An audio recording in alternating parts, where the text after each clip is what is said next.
Hello everyone, welcome to our Project Sightseer, welcome to our Project 5 Sightseer tutorial on combining sensors to control resource generation. So what we're going to do is we are going to use two resource sensors to control the output of our steel plant so that our steel plant turns off when our carbon monoxide level gets too high. Then we're going to do the same thing with our carbon capture chain to make sure that we're not outputting carbon monoxide or carbon dioxide out into the environment. Okay, so let's start by taking a look at our equipment. We have a steel plant, obviously. The steel mill is generating, it's using 20 units of electricity. It's using coal and iron to generate steel and carbon monoxide. The important thing to note here is the amount that we're putting out. We're putting 15 units of carbon monoxide out, not into the atmosphere. We're putting it into a storage container over here. So this storage container is configured with a high pressure and a low temperature. We're using 2.7 units of power to run the refrigeration equipment and the compressor on this storage tank. We're also we also have a we have a second one over here doing the same thing. For now, we're gonna dismantle this second storage tank. We don't really need it. We have steel containers over here taking our steel that we're putting out and storing it for us. Okay, so to remotely control any device in Sightseer, any stationary piece of equipment such as a steel plant, our generators, reaction chambers, any of that, we use these little control boxes, these sensors. The control boxes receive some sort of input. It can be a resource, it can be another radio signal, it can be daylight, any of those things, and it outputs a signal so that to tell our equipment what to do. In this case, we are going to operate our steel plant from the output, our carbon monoxide level and our steel level. So we're going to put a resource sensor out here to detect carbon monoxide, and we're going to tell this unit to turn on, not off, we're going to tell this unit to turn on when we are above 90% stored carbon monoxide. Now it's important to do that because we're going to use the frequency sensor, to reverse the logic of these two sensors. We're going to do the same thing with our steel sensor. We're going to set the above to 90%. So when we have more than 90% of our capacity is used, when more than 90% of our capacity is used, this sensor will turn on. Now I'm going to demonstrate that by changing the steel container over to aluminum. And since we have more than 50% of our steel storage already used, it's going to activate this sensor. Now over here we have a frequency sensor that is set to the same frequency as our resource sensors. You see our resource sensor is set to 1000. Our frequency sensor over here is set to listen to 1000, and it outputs on 1001. Now you notice we've done the same thing over here except in reverse. The above is at 0, and this time the below is 90%. So when we are not putting out a signal from one of these guys, you see our input is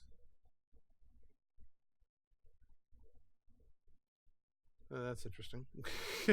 Anyways, when we're not getting a signal from either one of these containers, then we're going to be below that 90%, and we are going to output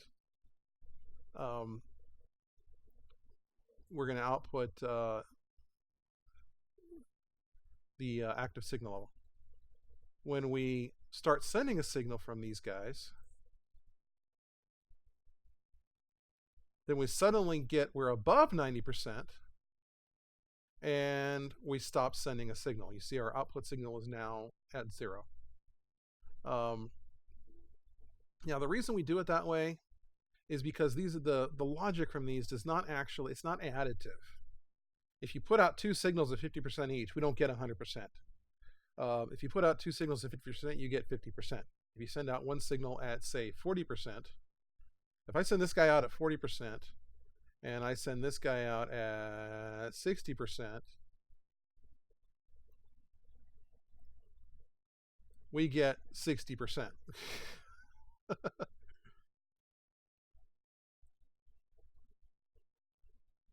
So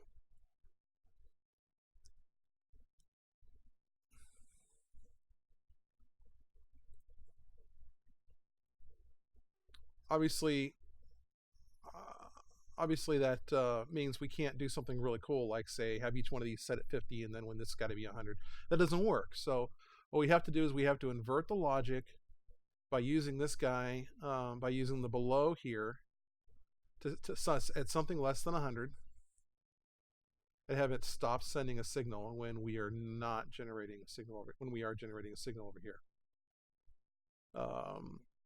So we're going to switch this back to steel. The second canister of steel then drops our capacity down to, or it drops our total stored down to 50 by doubling our capacity. Our steel plant starts running again. So to sum up, set up a resource center. Set up a resource sensor. Set your frequency to some number that you make up. Set your resource to carbon monoxide and set above 90%. Do the same thing for steel, above 90%. At 90%, this thing will turn on and it will tell the frequency sensor over here, which is listening at 1000, to turn off. Our frequency sensor is outputting on 1001. Our steel mill is receiving on 1001. And once again, when we stop generating a signal on 1001, the plant turns off. And I'm sorry the camera keeps moving around. Sightseer really wish it would stop doing that. I don't have any way to control that. So that's the first step in this process, is to make sure that we're never filling up our carbon monoxide storage container. The second stage in our project, now once you've got the carbon chain going, you'll notice this is going to be sucked down to 0, and it'll pretty much stay down at 0 once you have large reaction chambers. When you have small reaction chambers going, this is going to build up fast, and it's going to stay maxed out, and your plant's going to drop down to a third of its production capacity. So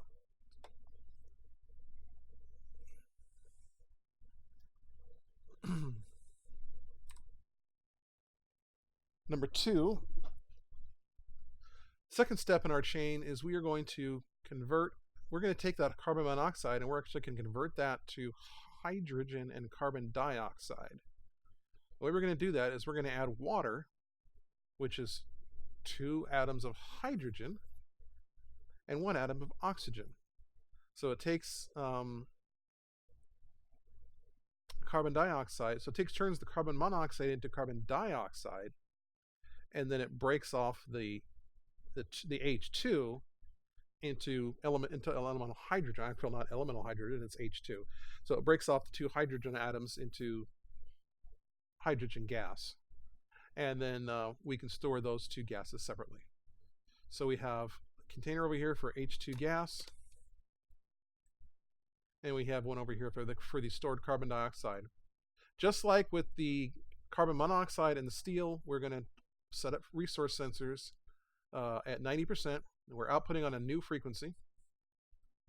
The other one is outputting on the same frequency, again at 90%. And you see my sensor is set to below 90%. So these were both above 90%, and this one is set to below 90%. This can really be any number above, basically above 0. You can have it at 5.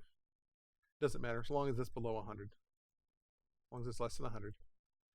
And again, that will be active as long as these 2 guys are turned off. So we're going to set the input frequency to 1005. 1005. Oops. Somehow I didn't have. I'm going to set the output frequency to 1006. And now I'm going to take the reaction chamber and set its input to 1006.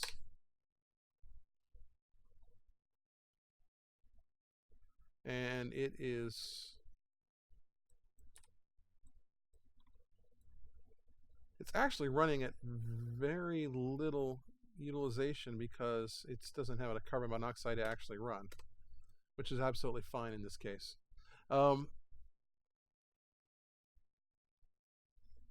So again, the key is above 90, above 90, below 90, and then use the second frequency here to actually run your plant.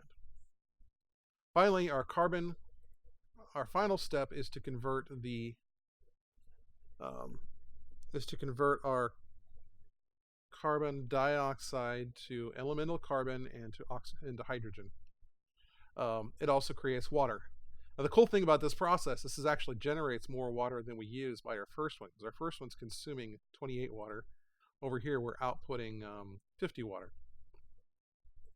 Also notice that we're consuming more hydrogen than we're generating, so at the end of the day we're running out of hydrogen over here, but we're still generating CO2.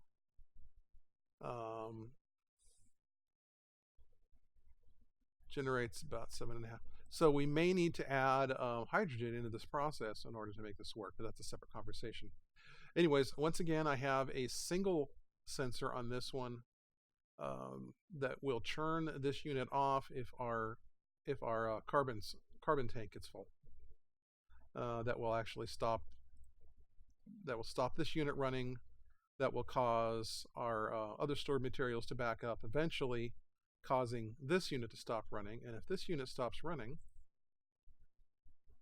our carbon monoxide will start to back up, and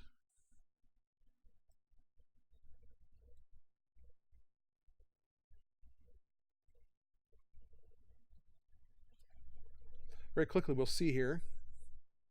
We'll see the effects of this naturally as this backs up to full, or as this fills up.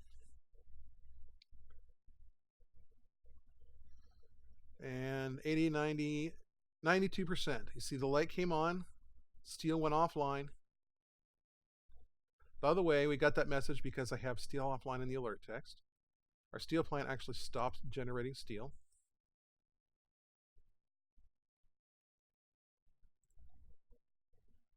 We stopped generating hydrogen, we stopped generating carbon dioxide. I'm going to turn this back on. I'm going to start sucking CO back out. So we don't need a lot of capacity on the carbon monoxide tank. We just need enough to buffer that output a little bit. You see I'm using very little power now. I would probably use, I'd probably get your capacity up over 1,000 just to be on the safe side. Hydrogen, on the other side over here, we have issues with hydrogen because we don't have enough of it to keep this system going. It needs 50 hydrogen for 25 carbon dioxide. This guy is generating 28 carbon dioxide and 28 hydrogen. So what we need to actually do is perhaps, we're not getting any hydrogen gas out of the gas collector, so we need to electrolyze water to get a little bit more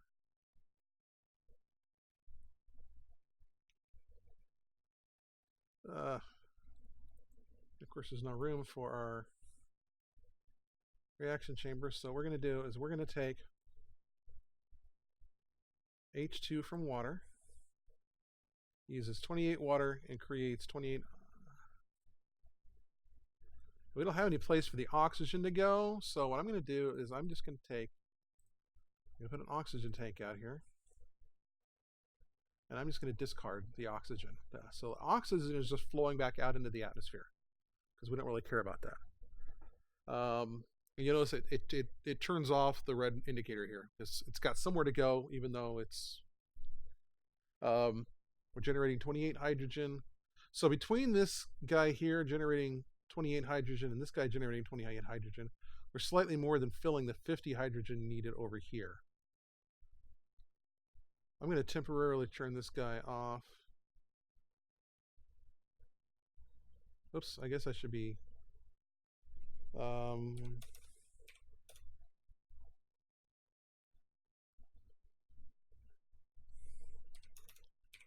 there we go. So we'll temporarily turn that off and let our hydrogen build back up a little bit. So we now have 800 hydrogen going on.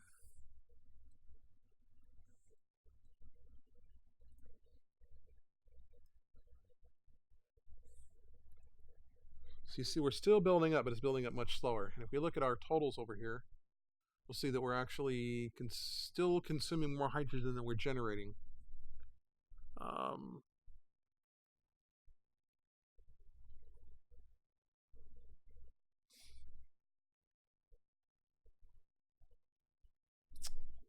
Well, anyways, that will take a little bit of fine tuning. I might try drawing more water.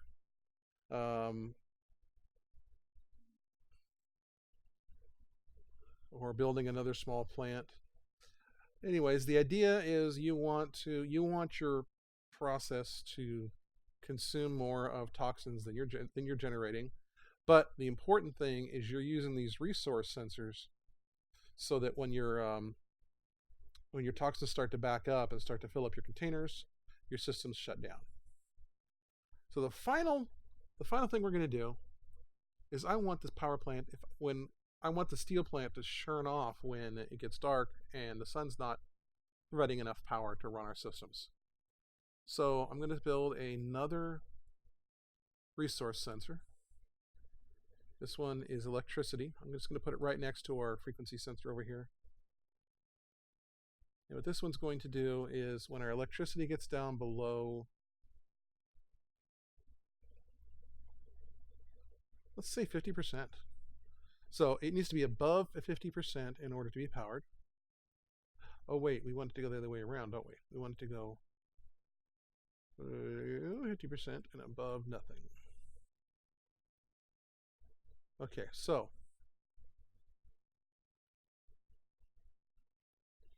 below 50% and above nothing. We want it to output on 1,000. What was it again? 1,000. Straight up 1,000. So now when we run out of batteries, when we run out of storage in our batteries, this unit will come online,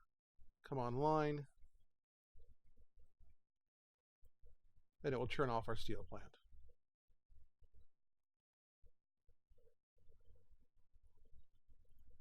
That will prevent our steel plant from running down our battery supply overnight. And you're probably going to want to put resource sensors out here to turn off your other reaction chambers as well. So anyways, there you go. Once again, we're going to summarize. The key is your resource sensors use above 90% or some other number. Above 90%.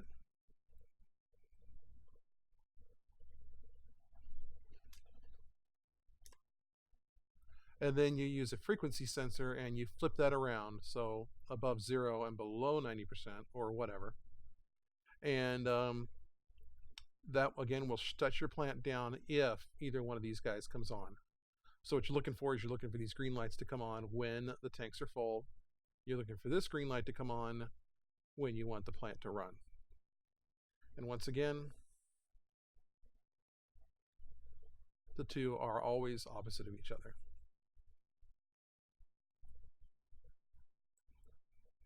That concludes this tutorial.